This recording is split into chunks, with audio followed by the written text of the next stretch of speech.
fundamental para la construcción de paz, porque la construcción de paz es en esencia tres cosas: la garantía de los derechos de los ciudadanos, la posibilidad de tramitar de manera pacífica los conflictos y la posibilidad de construir de manera conjunta lo que quiero que sea una sociedad. Todas esas tres cosas que requieren que haya espacios de interacción de doble vía entre la ciudadanía y la administración. Y cuando hay desconfianza ciudadana, lo que genero es una fractura entre los dos actores que necesito para materializar los tres propósitos de la construcción de paz. Entonces, pensando en ese digamos, desafío y en ese reto, hay una lección que es muy importante. ¿Qué? ¿Lo que acabo de decir? Los últimos 20 minutos. Mira, la construcción de paz es un asunto que supone tres cosas elementales: garantizarle los derechos a todos los ciudadanos, poder encontrar mecanismos para tramitar de manera pacífica los conflictos que uno tiene y generar visiones conjuntas de desarrollo.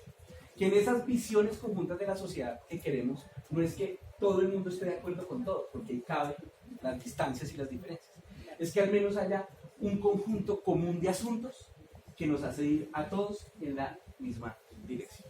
Y en eso un elemento que quiero resaltar que es fundamental. Cuando la participación ciudadana no existe y cuando hay alta desconfianza ciudadana en las instituciones, pues no encuentro los vehículos para garantizar derechos, tramitar de manera pacífica los conflictos y construir visiones colectivas. Por eso es que cuando hay desconfianza institucional, hay un efecto de esa desconfianza muy poderoso sobre el desarrollo y sobre la paz en nuestra ciudad y en nuestro país. Dos asuntos clave. El primero, cuando eso no sucede, cuando no hay confianza institucional, pasa lo que nos ha pasado a nosotros históricamente. Y es que tenemos que buscar otra forma para garantizarnos derechos, tramitar nuestros conflictos y desarrollar nuestra visión de sociedad. Y en Colombia hay dos fenómenos que hemos utilizado lamentablemente como vehículos para esos tres propósitos: la corrupción y la violencia. La violencia para imponer la visión que yo quiero imponer, el proyecto político que yo quiero imponer. Por eso empecé mi conversación retomando lo que Arturo mencionó, y es que cuando él decía la desaparición forzada, la eliminación de un proyecto de vida, de un proyecto político, de alguien, de un proyecto social, cuando yo uso la violencia, lo que estoy haciendo es desapareciendo una visión de la sociedad, y eso no puede pasar. Pero cuando yo no tengo confianza en las instituciones que me garantizan la forma de concertar esas visiones, pues yo busco una tercera forma, que en este caso ha sido la violencia.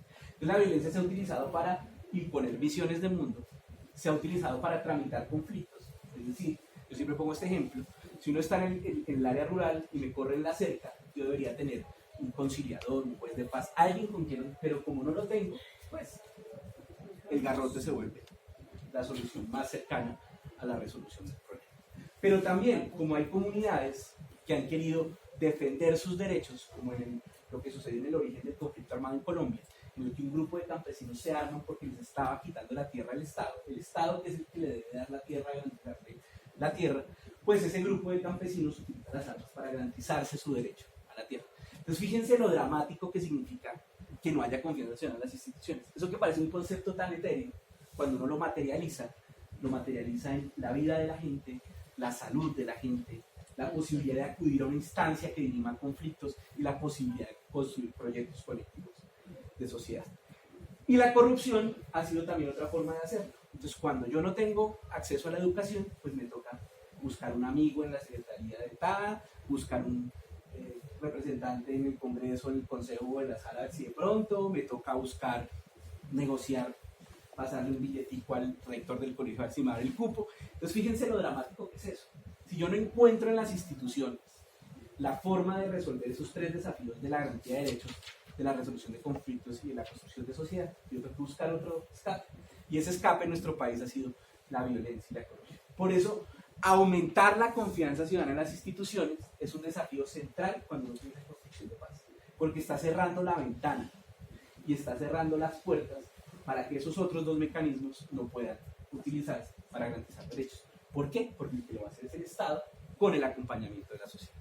Entonces, sobre ese asunto quiero contarles unos temas que creo que pueden ser muy importantes desde la perspectiva de los veedores ciudadanos y que están más asociados a la gestión pública o a la interacción de ustedes con las instituciones que a los temas globales del acuerdo de paz, digamos, de la reforma rural laboral, etc. Lo primero, el uso del lenguaje claro. Ese es un tema que está supremamente difundido desde el nivel nacional, pero que hay que lograr que las entidades en el distrito hagan esa tarea. Yo a veces en algunas de estas charlas utilizo un ejemplo muy, digamos que chistoso, por llamarlo de alguna manera, y es cómo responde alguien un derecho de petición de manera técnica y súper sofisticada, bien hecho, y cómo eso se podría responder de manera simple. Y esto es como la necesidad de que cualquier persona, independientemente de los conocimientos que tenga, pueda entender una respuesta. Porque la respuesta, y les voy a hablar entonces de transparencia y acceso a la información, es un elemento fundamental para la garantía de derechos. Cuando un ciudadano, por ejemplo, le pregunte a la Secretaría de Salud o a una subred, ¿a dónde se puede dirigir para prevenir una enfermedad, para entrar en un programa de prevención o para tratarse una enfermedad? Y la respuesta no es la mejor, lo que está en juego es la vida. Por eso no la puedo tratar, no la puedo prevenir, ni tampoco puedo tratar.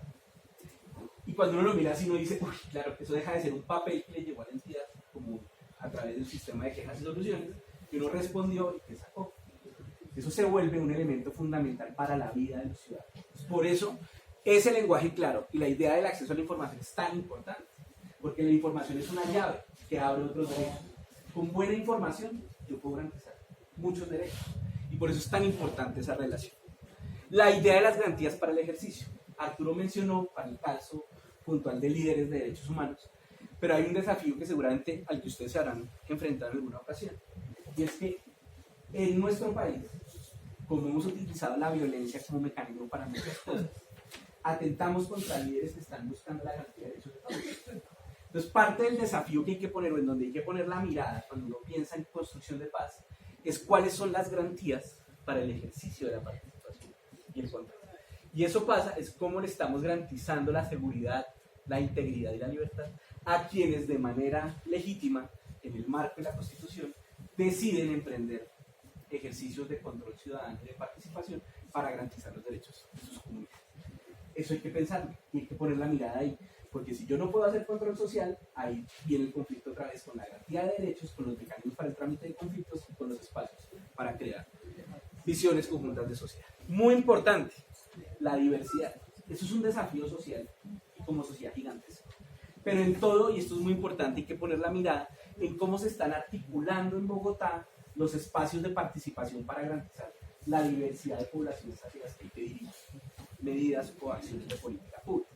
Y eso es muy importante, porque implica descentrarse un poquito, salirse un poquito del rol que uno tiene, y es decir, yo soy un veedor de salud, pero es probable que yo como veedor de salud tenga que mirar qué se está haciendo en materia de mujeres, de discapacidad, de poblaciones afro, de niños y adolescentes.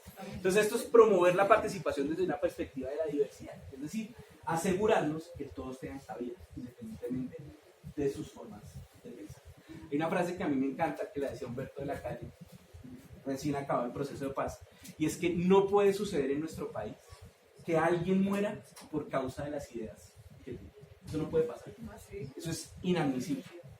Lo que hay que buscar es que todas esas ideas tengan la capacidad de expresarse y la capacidad de articularse de alguna manera para construir proyectos conjuntos de sociedad. Dos elementos muy importantes: el cumplimiento de compromisos. Yo creo que en esto, además, con los ciudadanos que trabajamos más seguido, yo que me han escuchado hasta la hora miles de veces, y es que yo creo que no hay nada que afecte más la confianza ciudadana en las instituciones que el incumplimiento de los compromisos. Es que eso además no solamente es con las instituciones, es incluso a nivel personal. Cuando a uno un amigo le incumple una cita, pues uno no va a volver a invitar a nada, siempre me cancela, nunca llega. Ese tipo de cosas fragmentan la relación de los ciudadanos con las instituciones. Y cuando las fragmentan, pues se generan nuevamente oportunidades para que asuntos como la violencia o la corrupción entren a mediar las relaciones entre el Estado y los ciudadanos. Entonces, el cumplimiento de los compromisos tiene que ser un foco de atención también de quienes realizan procesos de veeduría ciudadana, porque además ahí está la incidencia. Cuando los ciudadanos dialogan con las entidades y llegan a compromisos, los compromisos son la prueba de la incidencia ciudadana en las decisiones públicas. Entonces, si esa prueba no se cumple, pues al final no hubo incidencia, no pasó nada con los espacios de diálogo. Y finalmente, algo que está muy conectado con los temas de acceso a la información es el aprovechamiento de las peticiones, quejas y reclamos. Y esto es muy importante. Ustedes que son veedores ciudadanos seguramente han colocado miles de peticiones, quejas y reclamos a través del sistema digital de quejas y soluciones Bogotá Escucha. Seguramente le han puesto miles y miles. Y desde la veeduría distrital en particular hemos venido insistiendo en la importancia de ver las PQRs no como la pregunta de un ciudadano, uno solo, que nos escribió, yo me senté una tarde, le respondí de la mejor manera que pude y le devolví el derecho de petición. Sino que cuando uno coge esos derechos de petición y los mira de manera agregada, puede encontrar problemas de política pública. Yo les doy este dato. En Bogotá en los últimos 3 años se han radicado más de 300.000 peticiones, quejas y reclamos en el sistema Bogotá Escucha. Y el 19% de esas peticiones, quejas y reclamos, y eso es más o menos unas 20.000 o 25.000 peticiones, están relacionadas con licencias de construcción. Fíjense lo interesante. Entonces eso significa que ya no es un señor, una señora, un joven, una persona mayor la que está cansada de que le hagan una obra al lado. No, son 20.000 personas de esta ciudad diciendo que hay problemas con licencias de construcción. ¿Eso qué significa? Que eso puede ser un problema de política pública al que la administración tiene que parar de bolas. Es muy importante. Las PQRs son la primera, como el primer filtro de interacción entre los ciudadanos y las instituciones. Cuando uno va a las entidades, usualmente el primer oficina donde lo mandan a uno está la atención al ciudadano. Y esa es la que le recibe a uno esto. Cuando eso no funciona, uno que piensa, eso por acá, en la entidad cada vez que yo voy, nunca me van a parar bolas, siempre me responden lo mismo, nunca me van a resolver. Por eso las PQRs tienen que ser aprovechadas y hay que poner la mirada en cómo las instituciones están usando las PQRs para mejorar la propia gestión. Eso para las entidades, pero los ciudadanos también tenemos unos retos ahí muy importantes y claves. El primero, lo más claro posible en el objeto de control social. Obviamente, ustedes lo sabrán muy bien, yo tengo la libertad como ciudadano de escoger hacerle control a todo el plan de desarrollo si quiero, o a un proyecto en específico. Pero en todo caso, aclararlo, porque eso especifica, bien sea el plan de desarrollo o al proyecto específico, en qué voy a poner la mirada. Y eso ayuda muchísimo también a desarrollar mejores procesos de control social. Información y capacitación. Ustedes tienen un conocimiento enorme de temas de ciudad, pero a mí también me pasa, hay temas de los que uno no conoce mucho. Y ahí sí nos toca como ciudadanos hacer la tarea. No solamente de saber cuáles son los instrumentos jurídicos para el control social, sino también de, por ejemplo, qué significa un proyecto construido bajo la figura de APPs. Eso qué implica en términos financieros, presupuestales, etc. ¿Qué implica desarrollar un proyecto en una zona específica de la ciudad?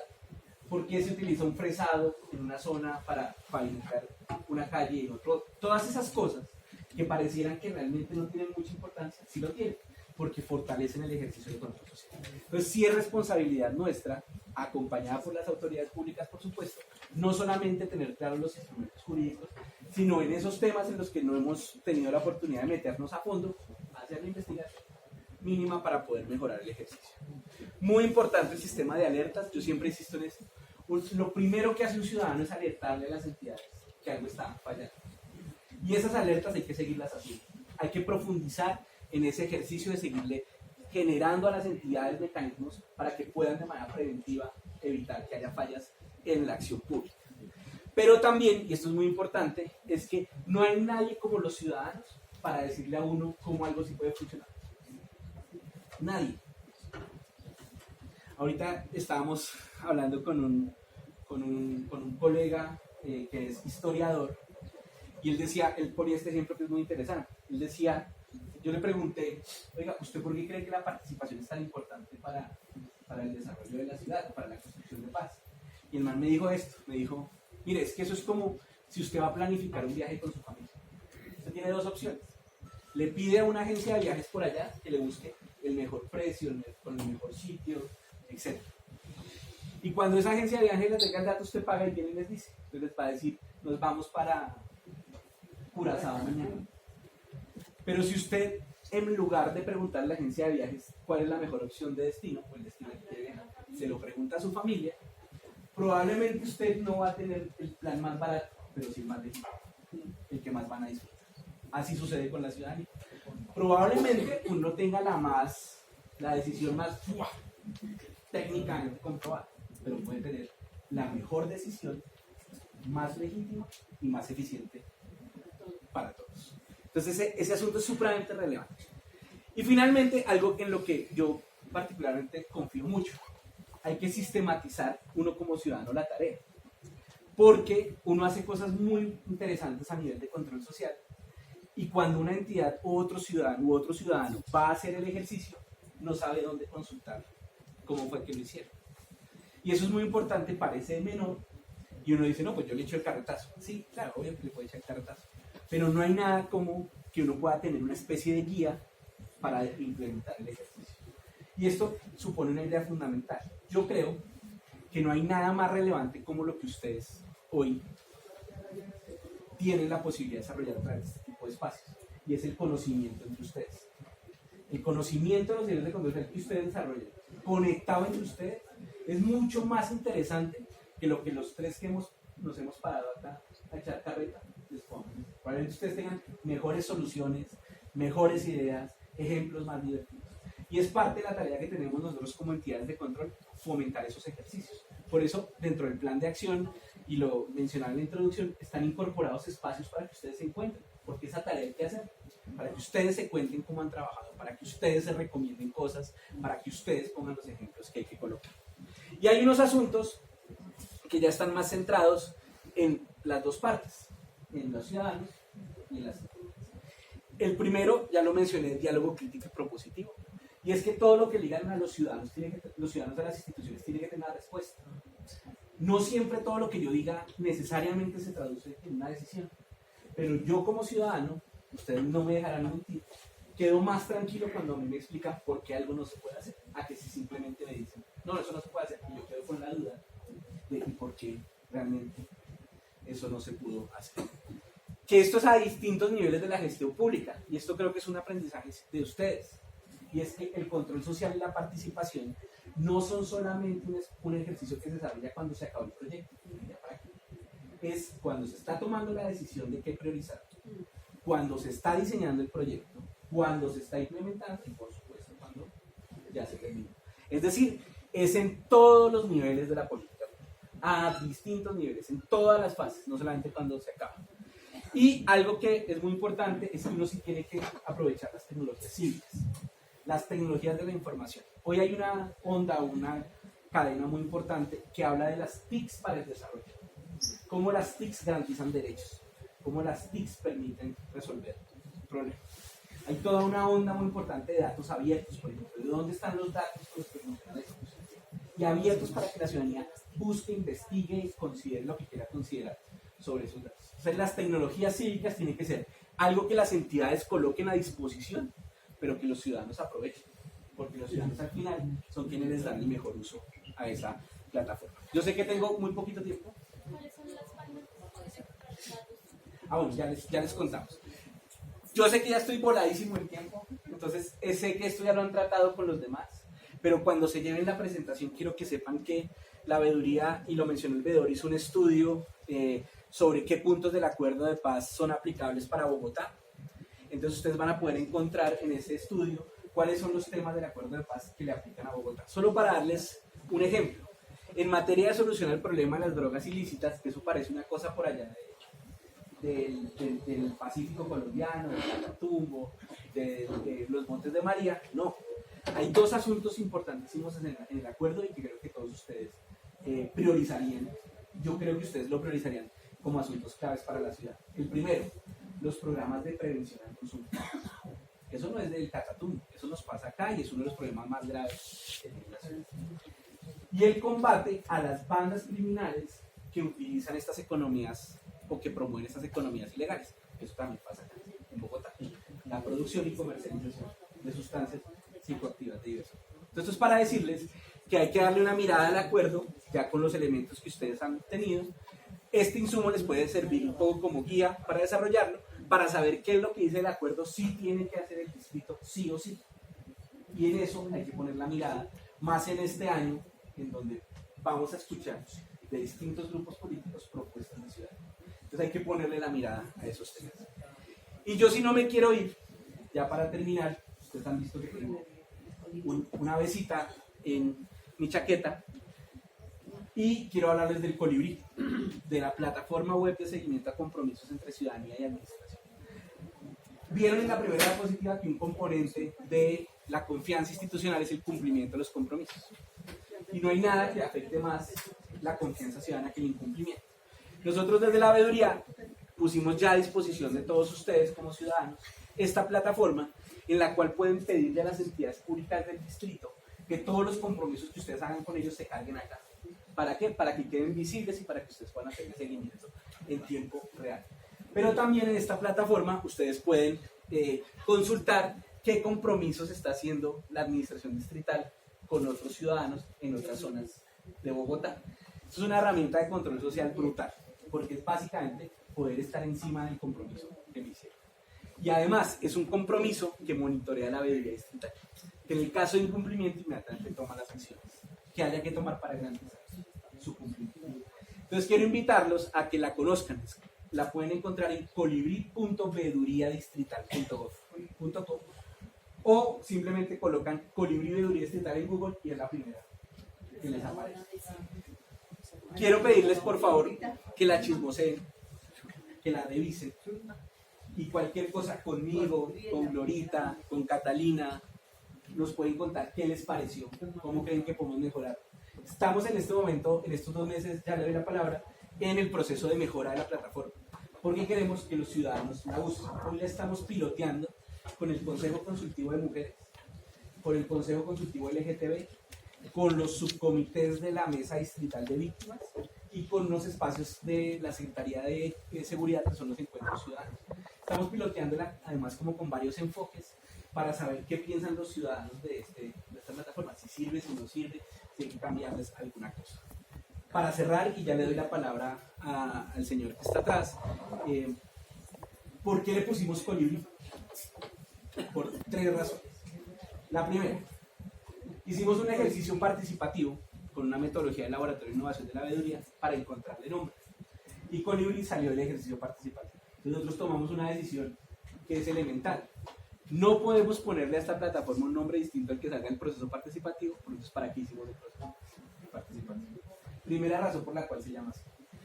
La segunda, ustedes saben que el colibrí es una de las aves que hace parte de los humedales y de los ecosistemas de los humedales de Bogotá.